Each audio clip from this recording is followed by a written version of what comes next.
Baik Bapak Ibu Guru, Assalamualaikum warahmatullahi wabarakatuh. Kembali lagi dengan saya di channel saya. Informasi menarik yang akan saya bagikan kepada Bapak Ibu Guru semua, terkhusus untuk guru-guru yang sertifikasi maupun yang belum sertifikasi. Ada program pemenuhan kualifikasi akademik bagi guru-guru untuk yang S1 maupun yang D4 ya, karena ini akan sangat berpengaruh terhadap penerimaan tunjangan profesi guru dan termasuk untuk peningkatan karir Bapak Ibu guru ke depannya.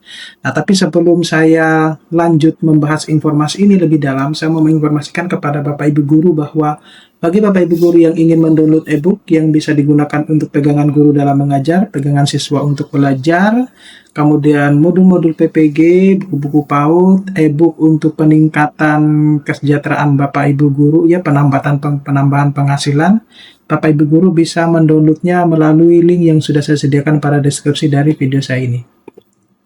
Jadi latar belakang kebijakan yang dilahirkan ya, atau yang ditimbulkan ya, atau yang dimunculkan oleh Pak Menteri Pendidikan Dasar dan Menengah itu berkaitan dengan peningkatan kualifikasi pendidikan ya. Jadi program ini berangkat dari Undang-Undang Nomor 14 Tahun 2005 tentang guru dan dosen yang menegaskan bahwa guru wajib memiliki kualifikasi akademik minimal S1 atau D4. Nah, guru kemudian diposisikan sebagai tenaga profesional sehingga standar kualifikasi itu tidak bisa ditawar. Namun, faktanya hingga cut off ya, jadi faktanya ini, fakta nasional adalah hingga cut off Dapodik di Juni 2025 masih terdapat sekitar 177.393 guru ASN dan non-ASN yang belum berkualifikasi S1 maupun D4. Nah, angka ini tentunya menjadi PR nasional ya bagi Kemendikdasmen. Nah, seperti apa sebenarnya arah kebijakannya? Jadi arah kebijakan nasional ya sesuai dengan Astacita Presiden, program pemenuhan kualifikasi akademik S1 maupun D4 ini merupakan program prioritas nasional dan turunan dari Astacita Presiden keempat, yaitu penguatan SDM, pendidikan, kesejahteraan gender maupun peran perempuan, pemuda, dan penyandang disabilitas. Nah, dari sisi Kemendikdasmen menerjemahkan ke dalam peningkatan kualifikasi, kompetensi, dan kesejahteraan guru.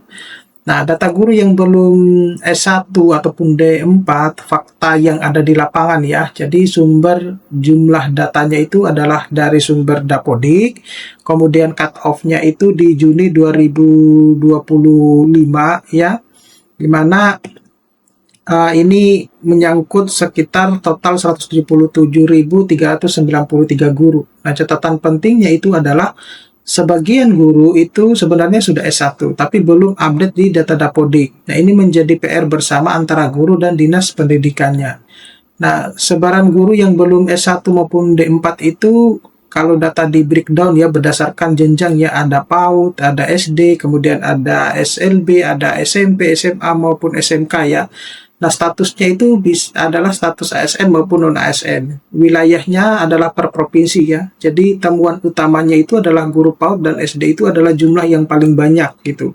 Nah, sedangkan guru SLB jumlahnya lebih kecil yaitu sekitar 756 orang, tetapi tantangannya lebih besar karena kekhususan bidang, kemudian terbatasnya RPTK penyelenggara RPR SLB.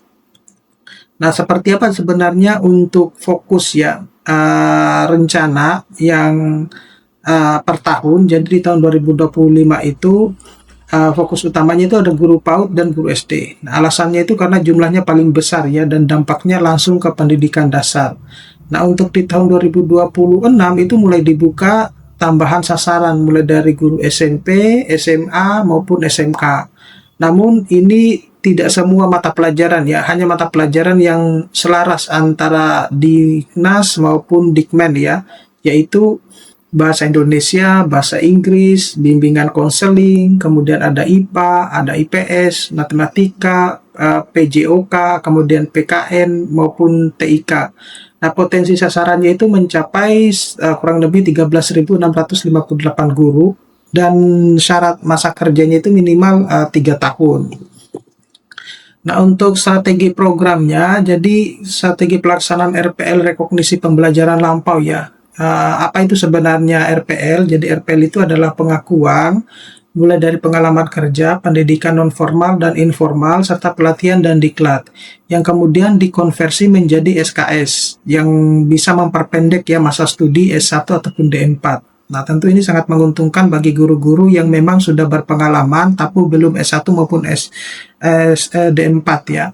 Sehingga Bapak Ibu guru memiliki masa studinya itu lebih singkat dibandingkan mahasiswa reguler seperti yang lainnya gitu ya. Karena kalau yang RPL itu kan hanya diperuntukkan untuk mereka-mereka atau guru-guru yang sudah berpengalaman. Jadi nilai pengalamannya itu nanti dikonversikan menjadi SKS. Nah, jenis RPL ini yang bisa digunakan itu adalah RPL tipe A ya. Nah, kemudian mengapa ini disebut RPL ya? Karena mayoritas guru itu sudah berpengalaman puluhan tahun, jadi tidak efektif ya jika harus kuliah S1 dari nol. Nah, itu lebih adil dan realistis kalau misalnya pengalaman mereka kemudian dihitung atau dikonversikan menjadi SKS ya. Nah, ada skema program yaitu afirmasi dan reguler. Jadi kalau skema afirmasi sasarannya itu usianya 47 hingga 55 tahun, masa kerjanya lebih dari 3 tahun dan sudah terdaftar di Dapodik. Nah, keuntungan itu pengakuan RPL hingga 70% SKS, kemudian studi hanya 2 semester, yaitu hanya cuma 1 tahun Bapak Ibu guru ya, pembelajaran baruan mulai dari daring dan luring, dan tugas akhir bukan skripsi ya. Jadi skema ini sangat meringankan bagi guru-guru senior. Nah, untuk skema regulernya, yaitu sasarannya itu di bawah usia 47 tahun. Dan masa kerjanya itu lebih dari 3 tahun dan sudah terdaftar di Dapodik. Nah, ketentuannya itu pengakuan RPL-nya itu 50 hingga 70% SKS dan studi minimal 2 semester, bisa daring, bisa luring atau bauran ya, dua-duanya maksudnya. Jadi khusus guru ataupun PAUD ini diklat berjenjang dapat diakui hingga 45 SKS. Nah, untuk ini tadi sudah saya sebutkan ya Bapak Ibu guru ya. Untuk guru PAUD jadi diklat berjenjang dan diakui hingga 45 SKS ini, dan manfaat programnya itu seperti apa. Jadi maknanya itu adalah bagi guru non-ASN kesempatan resmi dan difasilitasi negara ya, jadi tidak mengeluarkan biaya, tidak perlu kuliah dari nol dan lebih cepat, ringan dan relevan. Sedangkan bagi guru ASN maupun non-ASN ini adalah kesempatan yang setara, tidak dibedakan status kepegawaian. Dampak jangka panjang itu memenuhi syarat profesional, kemudian membuka peluang mulai dari sertifikasi, kesejahteraan, karir, dan perlindungan hukum bagi guru profesional. Nah, catatan penting untuk guru, jadi pastikan data Dapodik itu valid dan terbaru ya. Kemudian pantau Bapak Ibu guru informasi resmi di Kemendikdasmen, Dinas Pendidikan, LPTK penyelenggara RPL ya. Kemudian program ini bertahap, tidak sekaligus untuk semua guru. Jadi kesempatan ini tidak datang setiap tahun Bapak Ibu guru. Jadi kalau tidak diambil sangat sayang gitu ya. Nah, kalau disimpulkan bahwa program pemenuhan kualifikasi akademik S1 sampai D4 itu melalui RPL adalah solusi strategis nasional ya, jawaban atas masalah klasik guru yang belum S1, kemudian bentuk keberpihakan negara kepada guru, dan tidak hanya soal ijazah ya, tetapi martabat, profesionalisme, dan masa depan guru Indonesia. Oke, saya kira cukup sekian Bapak Ibu guru, mudah-mudahan ini bisa bermanfaat. Nanti kita akan ketemu pada video-video selanjutnya. Saya Assalamualaikum warahmatullahi wabarakatuh.